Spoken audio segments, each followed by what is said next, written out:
259 পৃষ্ঠার 4 দাগের প্রথম প্রশ্নটা হচ্ছে 10,000 টাকার 2 বছরের চক্রবৃদ্ধি সুদ এবং বার্ষিক সুদ 10.5% সরল সুদের হারে একই সময়ে একই পরিমাণ টাকার সরল সুদের সমান হলে বার্ষিক শতকরা চক্রবৃদ্ধি সুদের হার কত। এখানে যদি আমরা ধরে নিই চক্রবৃদ্ধি সুদের হার 8%, তাহলে সমূল চক্রবৃদ্ধি বিয়োগ আসল সমান চিন্তা হবে একই পরিমাণ টাকার সরল সুদের পরিমাণের সুদটা। তাহলে এখানে আমরা সেই আকারটা সমূল চক্রবৃদ্ধি সুদের আকারটা লিখে নিলাম। 10,000 টাকা যেহেতু বলা আছে, তাহলে 10,000 × 1 + r/100⁻² মাইনাস এখানে 10,000 করে দিলাম আসলটা ইকুয়াস টু এখানে 10,000 টাকার যে সরল সুদ সেটা আমরা বের করে নিলাম। 10,000 × 2 বছর ইন্টু 10.5% হার, তাহলে 10.5/100। 100 দুটো শূন্য, এখানে দুটো শূন্য কেটে দেবো, তাহলে 102 আর 10.5 গুণ করে দেখবে 2100 হবে। এক্ষেত্রে আমরা কী করবো, পরের লাইনে এই -10,000 টাকা এদিকে +10,000 করে দেবো, তাহলে এদিকে এটা রেখে দিব, রেখে এখানে এটাকে যোগ করে লিখে দিলাম 12,100। এইবার এই 10,000 এই যে বাঁ দিকের যে 10,000 ইন্টু করে আছে সেটাকে আমরা কি করব, নিচে নিয়ে আসব। তাহলে এখন দেখো দুটো শূন্য কেটে গেলে উপরে থাকবে 121/100, তাহলে 121/100কে আমরা 11/10 স্কোয়ার আকারে লিখতে পারি। এবার কি হবে, দুই দিক থেকে যদি আমরা স্কোয়ারটা সরিয়ে দিই তাহলে এই অংশটা সমান চিহ্ন এই অংশটা হবে, অর্থাৎ 1 + r/100 = 11/10। এটা লিখে নিলাম। এবার এই দিকে দেখো বাঁ দিকের একটাকে এদিকে আমরা -1 করে দিলাম। এবার এটা রেখে দিলাম বাঁ দিকের অংশটা r/100, আর এটাকে লসাগু করলে দেখবে 1/10 বেরোবে, অর্থাৎ r এর মান কী হবে, এই 100টা একের সঙ্গে গুণ করে গিয়ে হবে 100/10, 10 দিয়ে 100কে কাটলে 10 হবে, অর্থাৎ চক্রবৃদ্ধি সুদের পার আমরা কত পেলাম, 10%।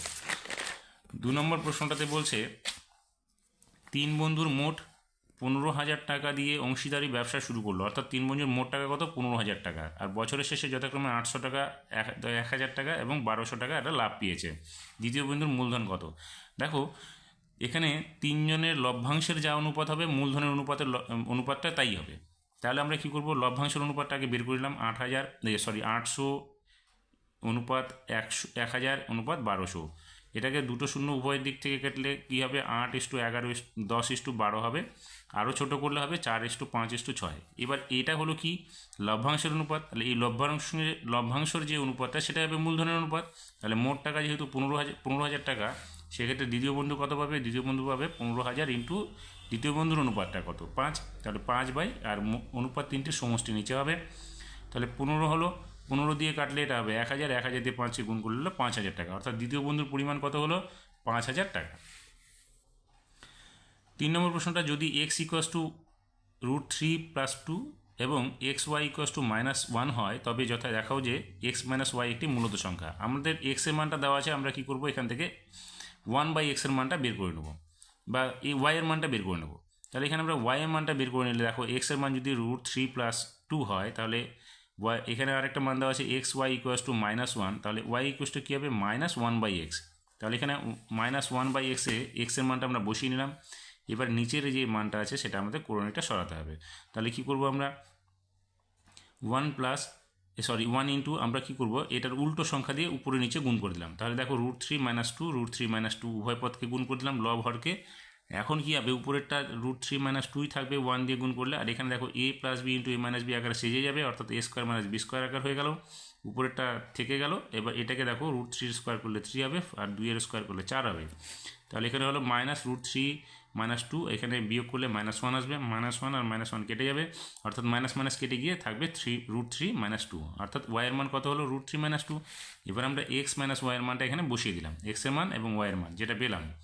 তাহলে দেখো এখানে যেহেতু মাইনাস আছে, তাহলে এটা গিয়ে প্লাস হয়ে গেল, তাহলে মাইনাস এখানে √3 আর +√3 কেটে গেল, এখানে 4 থাকলো, বাঁচলো 2, আর 2 যোগ করলে 4 হবে, তাহলে x - y = 4 বাঁচলো। তাহলে 4 হচ্ছে আমাদের মূলত সংখ্যা, কারণ এটা p/1 আকারে সাজানো যাবে, অর্থাৎ 4/1 সাজানো যাচ্ছে, তাহলে এটা হচ্ছে আমাদের মূলত সংখ্যা।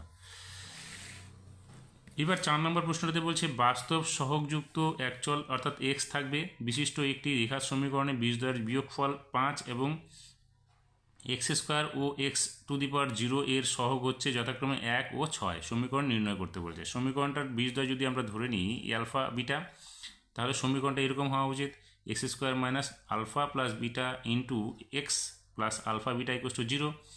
এখানে দেখো এটা হচ্ছে x² এর মান, আর এখানে হচ্ছে x0 এর মান। তাহলে আমরা লিখতে পারি এখানে আলফা + বিটা বীজদ্বয়ের বিয়োগফল = 5, তাহলে আলফার মান বের করে নেব হচ্ছে 5 + বিটা, আর এখানে alpha beta equals two 6, alpha বিটাটা কোথায় আছে সমীকরণের এখানে, অর্থাৎ x0, তাহলে x0-র মান কত আমাদের 6, তাহলে আমরা এখানে লিখব আলফা বিটা ইকুয়াস টু 6, অর্থাৎ alpha into beta equals two 6, আলফার মান কত হলো 6/বিটা। এই আলফার জায়গায় আমরা 1 নং সমীকরণে যেটা পেয়েছি 5 প্লাস বিটা সেটা লিখে দেবো। তাহলে কী লিখবো এখানে, 5 প্লাস বিটা ইকুয়াস টু 6/বিটা। তাহলে এটা আমরা কোনাগুনি গুণ করে দিলে কী হবে, 5 beta plus beta square minus equals to 6 হবে। এবার কী করবো, 6টাকে এদিকে বাঁ দিকে নিয়ে চলে আসবো। তাহলে আমরা এটা beta square plus 5 beta minus 6 equals to 0 লিখতে পারি। এটাকে মিডল টার্ম করবো, তাহলে কী হবে, beta square plus 6 beta minus beta minus 6 equals to 0 হবে। এখানে 6 বিটা থেকে একটা বিটা বাদ দিলে 5 বিটাই থাকবে। সেক্ষেত্রে আমরা প্রথম দুটো রাশি থেকে আমরা কী করলাম, বিটাকে কমন নিচ্ছি। তাহলে কী হবে, beta into beta plus 6 minus আমরা এই শেষ দুটো রাশি থেকে 1 যদি কমন নিই তাহলে কী হবে, বিটা প্লাস 6। এবার তাহলে কী হবে, beta minus 1 into beta minus 6 equals to 0 হয়ে যাবে। তাহলে প্রথমটা থেকে মান বের করছি, beta minus 1 equals to 0, beta equals to 1 বেরিয়ে গেল। আর দ্বিতীয়টা থেকে কী বেরোবে, বিটা প্লাস 6 ইকুয়াস টু 0, তাহলে বিটার মান বেরিয়ে গেল -6। তাহলে নেগেটিভ, এটা ঋণাত্মক সংখ্যা, এটা হবে না। তাহলে আমরা ধরবো বিটার মান 1। তাহলে বিটার মান 1 নং সমীকরণে বসালে আমরা আলফার মান পেয়ে যাবো। তাহলে আলফা ইকুয়াস টু কী হবে, 5 প্লাস বিটা ছিল, তাহলে 5 প্লাস 1 ইকুয়াস টু 6, অর্থাৎ আলফার মান হলো 6। তাহলে সমীকরণটা কী হবে, দেখো সমীকরণটা হবে এক্স স্কোয়ার, এখানে আলফা প্লাস বিটা অর্থাৎ 6 প্লাস 1 7x, প্লাস এখানে আলফা ইন্টু বিটা কত হবে, 6 ছিল, তাহলে 6 অর্থাৎ x square minus 7x plus 6 equals to 0। 5 নম্বরেতে বলছে একটি সরলরেখা দুটি এক কেন্দ্রীয় বৃত্তের একটিকে এ ও বি বিন্দুতে ছেদ করে, অপরটিকে সি ও ডি বিন্দুতে ছেদ করলে প্রমাণ করো এসি ইকুয়াস টু বিডি। দেখো এখানে দুটো বৃত্ত নিলাম, এক কেন্দ্র বিশিষ্ট, ভিতরে একটা বৃত্ত এবং বাইরের দিকে একটা বৃত্ত। তাহলে প্রথম বৃত্তটার ক্ষেত্রে দেখো ব্যাস কি হচ্ছে সিডি, এক্ষেত্রে ও সি এবং ওডি সমান হবে ব্যাসার্ধ দুটো, যেহেতু এটা একই বৃত্তের কেন্দ্র, ব্যাসার্ধ। আবার দ্বিতীয়টার ক্ষেত্রে দেখো ও এ এবং ও বি এরা সমান হবে, কারণ এ বি ব্যাস। তাহলে আমরা এইভাবে লিখতে পারি যে ও এ মাইনাস ও সি, অর্থাৎ ও এ মাইনাস ও সি সমান চিহ্ন হবে কি, ও বি মাইনাস ওডি। তাহলে ও বি মাইনাস ওডি, অর্থাৎ আমরা দেখতে পাচ্ছি কি যে ও এ মাইনাস ও সি, তাহলে ও এ মাইনাস ও সি করলে এসি পাবো, তাহলে এসি এখানে পেলাম। আর ও বি মাইনাস ওডি করলে বিডি পাবো, তাহলে বিডি পেলাম। এটা দেখো প্রমাণ হয়ে গেল। 6 নম্বরটাতে বলছে এ বি সিডি একটি বৃত্তস্থ চতুর্ভুজের ব্যাস বিসিকে ই পর্যন্ত বর্ধিত করা হলে উৎপন্ন বহিস্থ কোণ ডিসিই ইকুয়াস টু 110 ডিগ্রি হলে সিএডি এর মান কত বের করতে হবে। তাহলে এটা হলো আমাদের ছবিটা। এখানে এ বি সিডি একটা বৃত্তস্থ চতুর্ভুজ, তার ই পর্যন্ত বর্ধিত করা হলো বিসি বাহুকে, এই কোণটা হলো আমাদের 110 ডিগ্রি। তাহলে আমাদের পুরো এই কোণটা হবে 110 ডিগ্রি, কারণ এটা হবে 180 ডিগ্রি বিয়োগ 110 ডিগ্রি। তাহলে এখানে আমরা কত পেলাম, এটা পেলাম হচ্ছে আমরা 70 ডিগ্রি। তাহলে এই পুরোটা হচ্ছে আমাদের কত, 70 ডিগ্রি, 110 ডিগ্রি, কারণ 70 ডিগ্রি প্লাস 110 ডিগ্রি মিলে হবে 180 ডিগ্রি। এটা হচ্ছে একটা বৃত্তস্থ চতুর্ভুজের বিপরীত কোণ দুটি সবসময় 180 ডিগ্রি হয়। তাহলে এটা আমরা কত পেলাম, 70 ডিগ্রি পেলাম, তাহলে এটা হবে 110 ডিগ্রি। এবার আমাদের কি করতে হবে, এই কোণটাকে বের করতে হবে। তাহলে এই কোণটা আমরা বের করলে কি করব, দেখো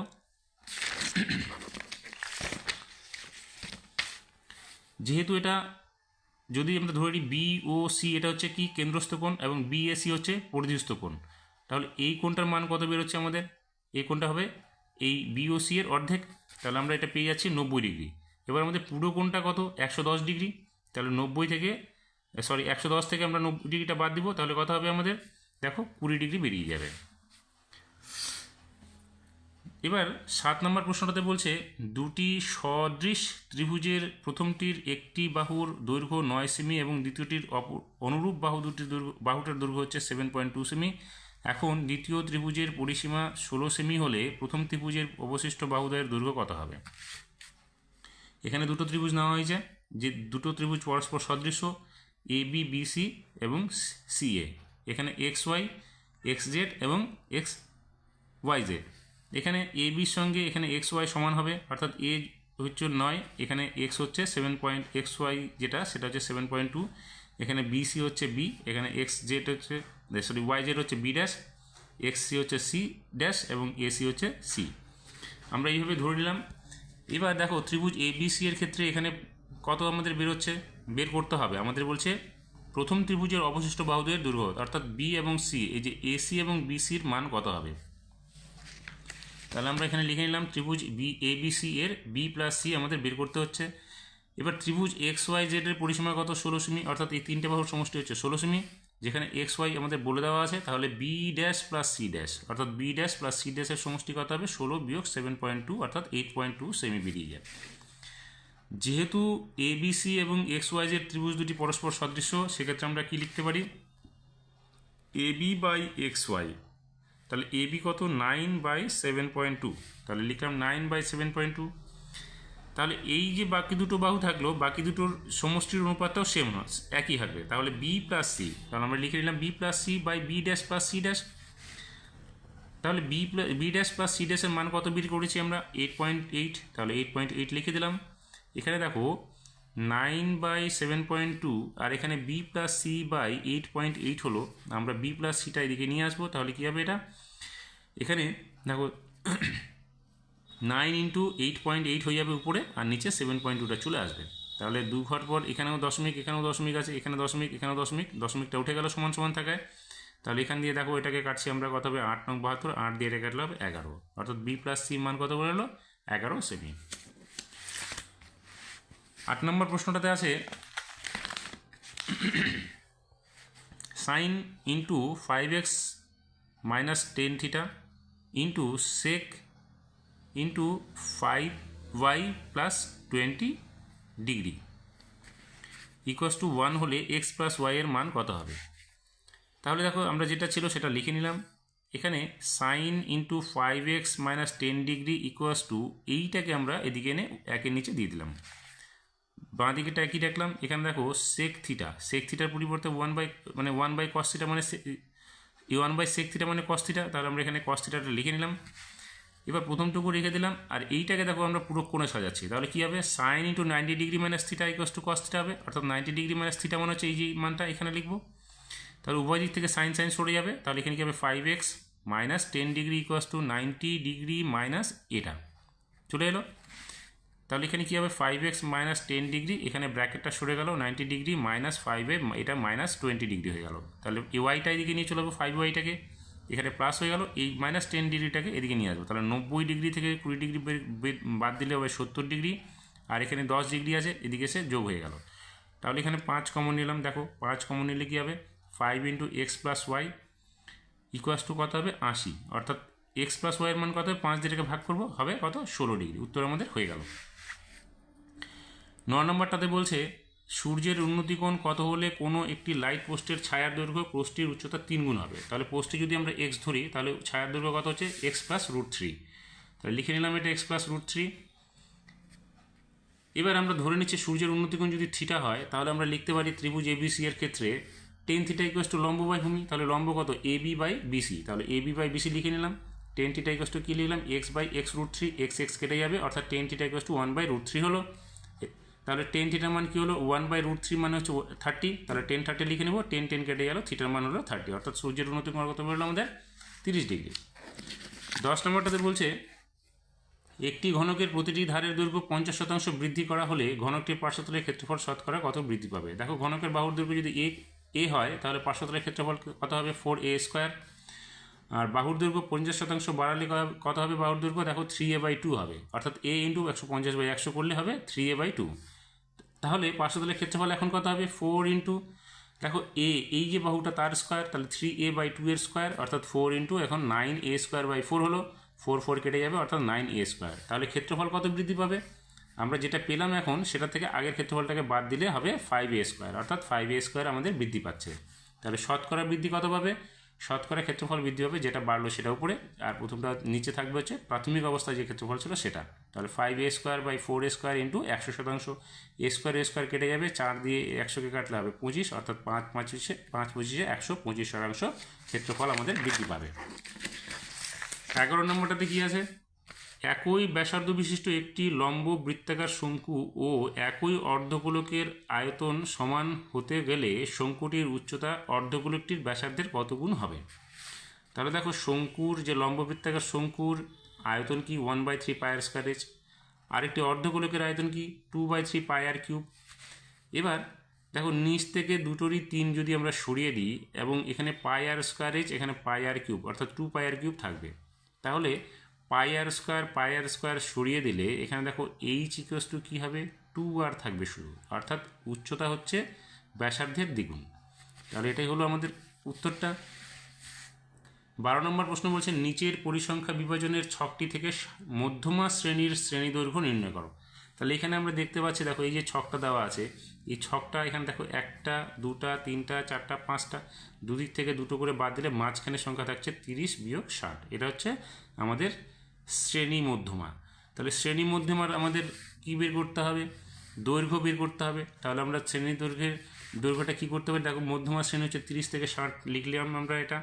এবার এটা দৈর্ঘ্য কত হচ্ছে, দেখো 60 থেকে 30কে বাদ দিলে 30 বেরোবে। তাহলে এটাই হচ্ছে আমাদের উত্তর। কিন্তু এটা করার আগে আমাদের কী করতে হবে, এই ছকটাকে তৈরি করে নিতে হবে। তাহলে আমরা এখানে প্রাপ্ত নম্বরটা এইভাবে লিখব, আর ছাত্রছাত্রীর সংখ্যাটা এইভাবে লিখব। আর এখানে ক্রমযৌগিক পরিসংখ্যা, ক্রমযৌগিক পরিসংখ্যাটা কীভাবে লিখব, প্রথমে দেখো 15টা লিখে নিলাম, তারপরে 15 যেটা বেরোলো সেটার সঙ্গে এটাকে যোগ করলাম, লিখে দিলাম এখানে 40। এবার এই 40-এর সঙ্গে কী করবো, 30কে যোগ করে দেবো, এখানে 70 হবে। 70-এর সঙ্গে পরের যে এখানে যে 4 সংখ্যাটা আছে সেটাই যোগ করবো, 74 হবে। এবার 74-এর সঙ্গে শেষের 10টা যোগ করবো, সেটা হবে 84। এই ছকটা আমাদের করে দিতে হবে এবং আমরা এইভাবে তার উত্তরটা বের করে নেব।